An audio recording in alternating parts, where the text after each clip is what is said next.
ଆଜି ଶୁଣେଇବି ଗୋଟେ ମନଛୁଆଁ ଗପ। ମାଙ୍କଡ଼ ଖାଏ କାଙ୍କଡ଼ କଷି, ମାଙ୍କଡ଼ ଖାଏ କାଙ୍କଡ଼ କଷି। ଗପଟି ଲେଖିଛନ୍ତି ପରଶୁରାମ ବେହେରା, କଥନ ପ୍ରଦୀପ ମଲ୍ଲିକ। ବାଙ୍କ ବାବୁଙ୍କ ଭଳି ବାଣୁଆ ଆମ ଅଞ୍ଚଳରେ କେହି ନାହାନ୍ତି। ତାଙ୍କ କାନ୍ଧରେ ସେଇ ଦାରୁଖୁନ୍ଦା ବନ୍ଧୁକଟା ଥିଲେ ଜଙ୍ଗଲ ଜାନୁଆର ବି ବାଟ ଛାଡ଼ି ଦିଅନ୍ତି।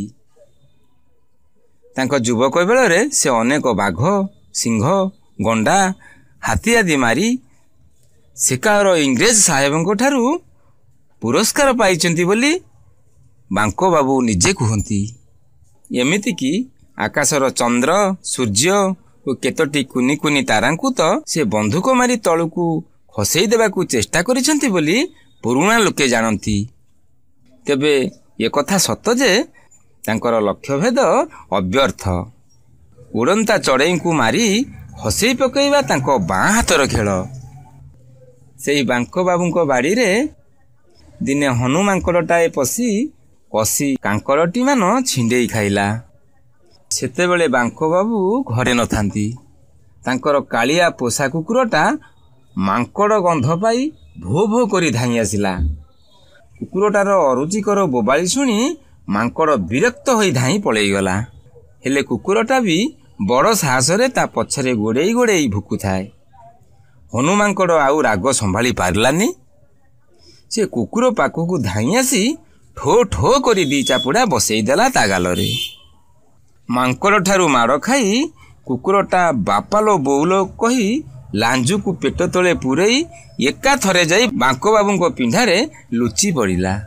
ସେଇ ଦିନଠୁ କାଳିଆ କୁକୁରର ମନ ଲାଜ ଅପମାନରେ ଜଳି ଯାଉଥାଏ। ହେଲେ କରିବ କ'ଣ? ଏ ରାଗ ସୁଝେଇବାକୁ ହେଲେ କିଛି ବୁଦ୍ଧି ପାଞ୍ଚିବାକୁ ପଡ଼ିବ। ବହୁତ ଚିନ୍ତା କରି ଦିନେ କୁକୁର ଯାଇ ମାଙ୍କଡ଼ ପାଖରେ ପହଞ୍ଚିଲା। କୁକୁରକୁ ଦେଖି ମାଙ୍କଡ଼ ଛିଗୁଳେଇ କହିଲା, କିରେ ଗାଲରୁ ଦରଜ କମିଯିବାରୁ ପୁଣି ଆସିଲୁ? ଆଉ ଦିଟା ଚାପୁଡ଼ା ଦରକାର କି? କୁକୁର କହିଲା, ନାରେ ଭାଇ, ସେଇ ଚାପୁଡ଼ା କଷ୍ଟଠାରୁ ଆହୁରି କଷ୍ଟ ହେଉଛି ବାଙ୍କ ବାବୁଙ୍କ କଟୁ କଥା। ମାଙ୍କଡ଼ କିଛି ବୁଝି ନ ପାରି ପଚାରିଲା, କ'ଣ ହୋଇଛି ଖୋଲି କହ? କୁକୁର କହିଲା, ବାଙ୍କ ବାବୁ କେଉଁଠି ଶୁଣି ପକାଇଛନ୍ତି ଯେ ସାମାନ୍ୟ ମାଙ୍କଡ଼ଟା ମୋତେ ମାରିଛି ବୋଲି।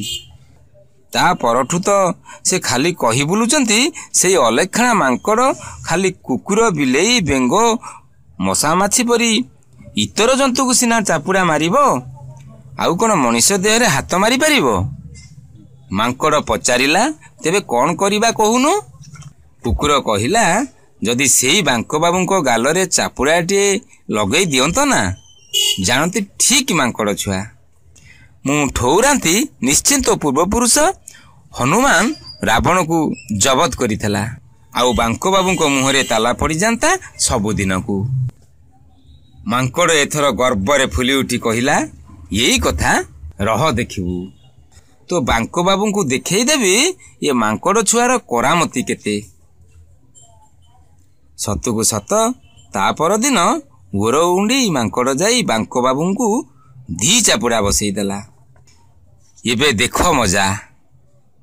ରାଗରେ ବାଙ୍କ ବାବୁ ବନ୍ଧୁକଟା ଘରୁ ଆଣି ମାଙ୍କଡ଼ ପାଖରେ ହାଜର।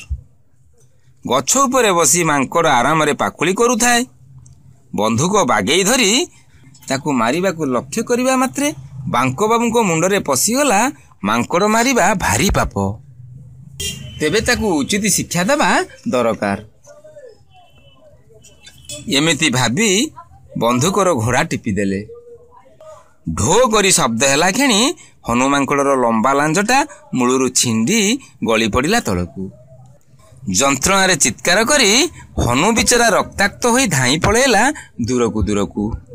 ଖୁସିରେ ତାଳି ମାରି ତା ପଛେ ପଛେ ଗୋଡ଼େଇଥାଏ କାଳିଆ କୁକୁର। କହୁଥାଏ, ଯାହା ତ ହେବାର ହେଲା। ଏବେ ତ ଖଣ୍ଡି ଲାଞ୍ଜୁକୁ ଦେଖୁଥିବୁ, ଆଉ ଜୀବନ ସାରା ମୋତେ ମନେ ରଖିଥିବୁ ରେ ହନୁ।